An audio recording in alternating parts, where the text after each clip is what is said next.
दंतेवाड़ा जिले के किरंदुल स्थित Arcelor Mittal Nippon steel AMNS द्वारा उत्पन्न लाल वेस्ट डस्ट टेलिंग्स का बड़े पैमाने पर अवैध परिवहन दीगर प्रदेशों की बिना वैध कागजात की गाड़ियों के द्वारा किया जा रहा है। सूत्रों के अनुसार यह वेस्ट डस्ट बिना वैध कागजात परमिट वहन दस्तावेजों की गाड़ियों द्वारा किरंदुल से दंतेवाड़ा और सुकमा जिलों के विभिन्न स्थानों पर किया जा रहा है। इन हाईवा गाड़ियों द्वारा परिवहन नियमों की खुलेआम अवहेलना करते हुए और बिना परमिट के धड़ल्ले से आवाजाही कर रहे हैं। इस अवैध व्यापार से सरकार को राजस्व का भारी नुकसान हो रहा है, जबकि स्थानीय प्रशासन की निष्क्रियता पर गंभीर सवाल खड़े हो रहे हैं। किरंदुल स्थित एएमएनएस के टेलिंग्स डंपिंग यार्ड से रोजाना सैकड़ों हाईवा गाड़ियां टेलिंग्स का परिवहन करती हैं। इस टेलिंग्स का परिवहन गड्ढे भरकर भूमि उपयोग हेतु समतलीकरण किया जाता है, जिसकी ढुलाई के लिए एएमएनएस कंपनी द्वारा टेंडर निकालकर टेलिंग्स परिवहन कार्य आदेश देती है, जबकि कंपनी द्वारा इस परिवहन में वैध गाड़ियों के संचालन के निर्देश हैं। यहाँ यह बताना जरूरी है कि इस टेलिंग्स परिवहन में इन ठेकेदारों द्वारा दीगर प्रदेशों की गाड़ियों को लगाया है। जो हाईवा गाड़ियां चल रही हैं, उनमें अधिकांश आंध्र प्रदेश, तेलंगाना एवं उड़ीसा की हैं। इन हाईवा गाड़ियों ने नेशनल परमिट नहीं है। बिना नेशनल परमिट के ये गाड़ियां छत्तीसगढ़ में बेखौफ दौड़ रही हैं। इसके अलावा इन गाड़ियों की फिटनेस, प्रदूषण इंश्योरेंस जैसे कागजात भी गायब हैं। परिवहन नियमों के अनुसार एक राज्य में रजिस्टर्ड व्यावसायिक वाहन अन्य राज्य में बिना वैध परमिट के लोकल ट्रांसपोर्ट नहीं कर सकते। केवल नेशनल परमिट होने से राज्य के भीतर 2 स्थानों से लोकल माल ढुलाई की अनुमति नहीं मिलती। इसके लिए विशेष स्टेट परमिट आवश्यकता होती है। छत्तीसगढ़ में ऐसे बाहरी ट्रकों को लोकल ट्रांसपोर्ट के लिए सीजी परिवहन विभाग से अनुमति लेनी होती है। बता दें कि प्रशासन की चुप्पी कई महीनों से संदेह का विषय बनी है। यह अवैध गतिविधि जारी है, लेकिन अब तक प्रशासन की ओर से कोई ठोस कदम नहीं उठाया गया। क्षेत्र में यह चर्चा जोरों पर है कि अधिकारियों की मिलीभगत से यह गैर कानूनी परिवहन फल फूल रहा है। खनिज और परिवहन विभाग की जिम्मेदारी तय करते हुए लोगों ने मांग की है कि दोषियों पर सख्त कार्रवाई हो। सूत्रों के अनुसार इस अवैध परिवहन में जमील खान, सृष्टि इंटरप्राइजेज, मंगलम मुर्गेस और जोहार लॉजिस्टिक्स जैसी कई फर्मों के नाम प्रमुख रूप से सामने आ रहे हैं। इन फर्मों द्वारा बाहरी राज्यों को बिना परमिट गाड़ियों को काम पर लगाकर कानून की धज्जियां उड़ाई जा रही हैं। वहीं कांग्रेस नेत्री तुलिका कर्मा ने आरोप लगाया है कि प्रशासन की मिलीभगत से बिना कागज की गाड़ियां धड़ल्ले से जिले में दौड़ रही हैं और स्थानीय लोगों को रोजगार देने के बजाय बाहरी लोगों को प्राथमिकता दी जा रही है। उन्होंने सवाल उठाया कि जब ये गाड़ियां 3-4 थाना क्षेत्रों से होकर गुजरती हैं, तो फिर इन पर कार्रवाई क्यों नहीं होती। इस मुद्दे पर दंतेवाड़ा के आरटीओ गौरव पाटले ने कहा है कि हाल ही में कुछ गाड़ियों पर कार्रवाई की गई है और जांच चल रही है। उन्होंने स्पष्ट किया है कि बाहरी राज्यों की गाड़ियों को अगर छत्तीसगढ़ में लोकल ट्रांसपोर्ट करना है तो सीजी परमिट अनिवार्य है। सबसे पहले तो हमारे दंतेवाड़ा जिले में ऑलरेडी आप सभी जानते हैं कि एनएमडीसी किरंदुल बचेली और बाहर से आई हुई कंपनियां एलएनटी हो गया या हम बात करेंगे रत्ना कंपनी, बहुत सारी कंपनियां हैं, कल्करू, बड़ी बड़ी कंपनियां कार्य कर रही हैं। पहले भी जब से भारतीय जनता पार्टी की सरकार आई है, प्रदेश में बोलेंगे या देश में बोलेंगे, कि हमारे यहाँ लगातार जो स्किल लेबर के नाम से बाहर से कम 1000-1500 के मात्रा में लोगों को पलायन, मतलब आप माइग्रेट करके लेबरों को लाया जा रहा है।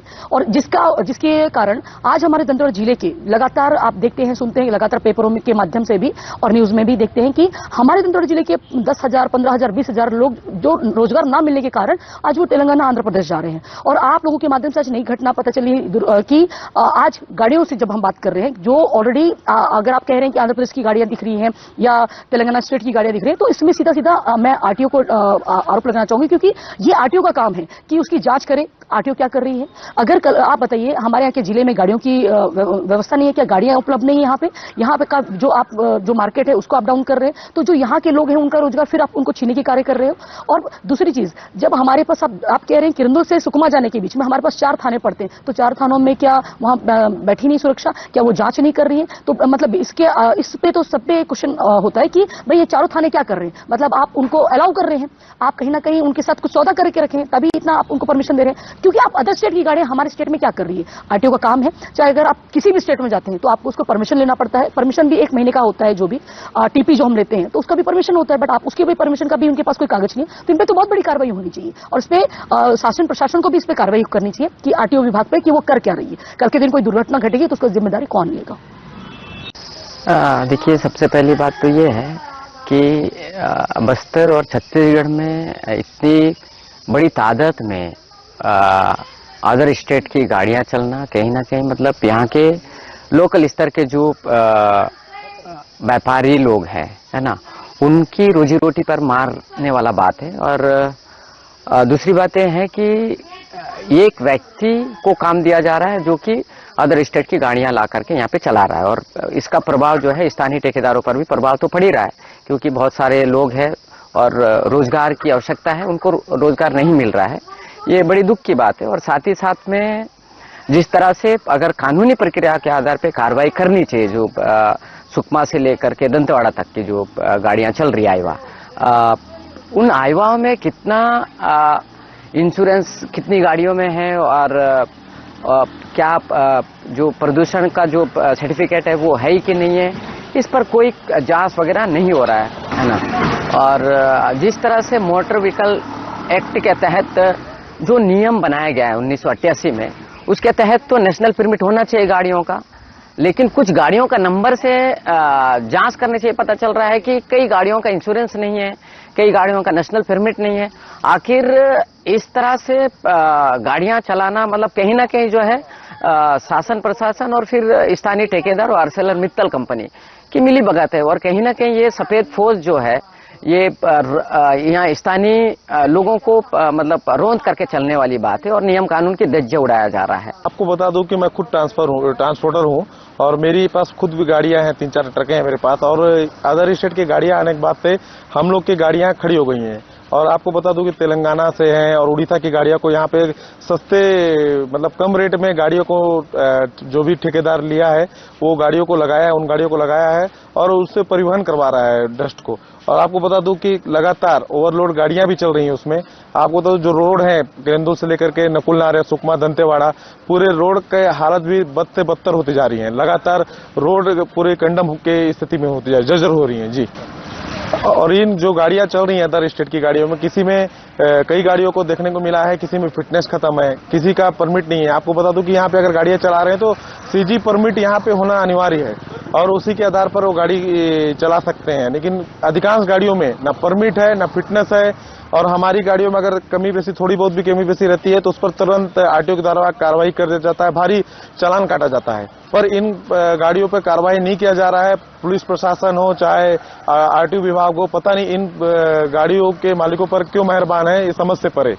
बीच बीच में हम इन्फोर्समेंट स्टाफ के साथ कार्रवाई पे जाते रहते हैं। गाड़ियों के जो दस्तावेज हैं उनको हम चेक करते हैं। तो पिछली बार जब हमने चेक किया था तब उनके पास दस्तावेज पाए गए थे, जैसा कि आप लोग बता रहे हैं कि उनके वैध दस्तावेज अभी नहीं है। तो हो सकता है कि जो दस्तावेज हैं वो एक्सपायर हो गए हो और उन्होंने रिन्यू नहीं कराया हो। तो हम इस पे फिर से एक बार कार्रवाई करेंगे और चेक करेंगे, तब कंफर्म कर पाएंगे कि उनके पास वैध दस्तावेज है या नहीं। दूसरे प्रदेश की अगर गाड़ी यहाँ पे चल रही है तो उनके पास ऑल इंडिया परमिट होना चाहिए, और साथ ही अगर यहाँ पे ही छत्तीसगढ़ स्टेट में ही वो किसी 2 पॉइंट पे अपना ट्रांसपोर्टेशन बिजनेस करना चाहते हैं तो छत्तीसगढ़ स्टेट के द्वारा जारी किया गया उनको परमिट लेना पड़ेगा। दंतेवाड़ा के पातररास के क्षेत्र में मैं अभी स्थित हूं, और आपको एक यहाँ पे दृश्य दिखाऊंगा और उसके बाद में मैं दिखाऊंगा कि किस तरह से नियमों का और कई सारी नियमों का हवाला देते हुए छत्तीसगढ़ प्रदेश के राजस्व का बड़ा क्षति पहुंचाने का काम किया जा रहा है।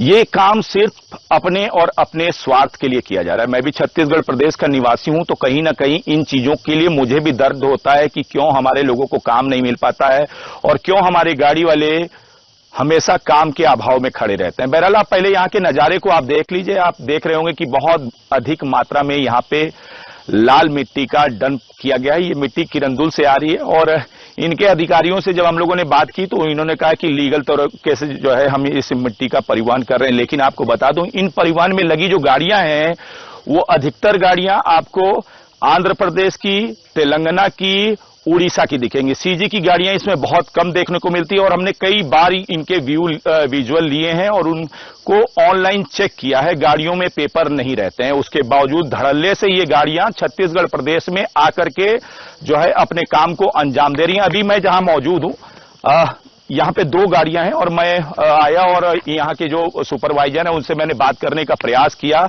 उन्होंने बताया कि नहीं, हमारी गाड़ियां जो है सारा पेपर लेके आ रही थी। एक जो मेरे पीछे आप गाड़ी देख रहे हैं 5347, इसके जो ड्राइवर थे इनसे हमने बात की और कहा उस पेपर को दिखाइए। तो जब इन्होंने पेपर दिखाया तो मैंने इनसे डिमांड की कि आप अपने नेशनल परमिट को दिखाइए या आप सीजी परमिट को दिखाइए। तो ये किसी भी पेपर को, सीजी परमिट और नेशनल परमिट को दिखाने में जो है इन्होंने मना किया क्योंकि इनके पास नहीं है। मैंने कहा आप जब छत्तीसगढ़ प्रदेश में आ रहे थे तो आपको एक आरटीओ का नाका मिला होगा।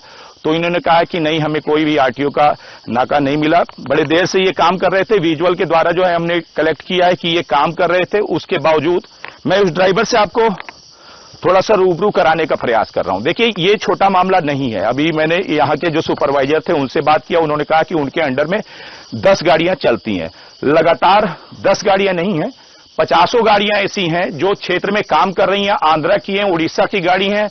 जब ये गाड़ियां, ये टिप्पर आकर के काम करेंगे तो यहां के जो लोकल हैं ट्रांसपोर्टर, वो क्या करेंगे? बड़े सवाल है। आप कौन सी गाड़ी के ड्राइवर हैं? गाड़ी का नंबर बताइए थोड़ा सा। क्या है? 5347। वो आरटीओ का नाका नहीं मिला क्या? किधर है सर? उधर आरटीओ का मिला कि नहीं नाका? इधर। अभी आप किधर से आए? आंध्र में सर। आंध्रा से आए, कोई आरटीओ नहीं मिला? नहीं सर।